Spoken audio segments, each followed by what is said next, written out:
خدایا وطنم را قلب آسیا کردی، با هزاران زیبایی خواست دنیا کردی.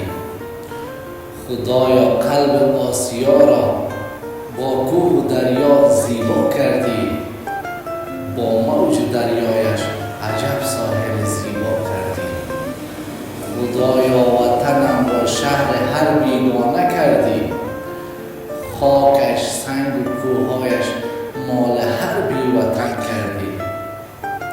ای خدای پاک و دانا، تو میدانی از درد قلب آسیا.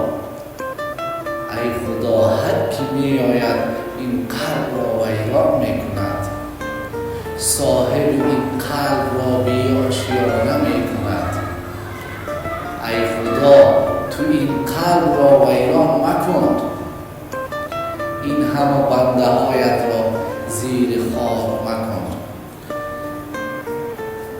تسلیت ای مردم همیشه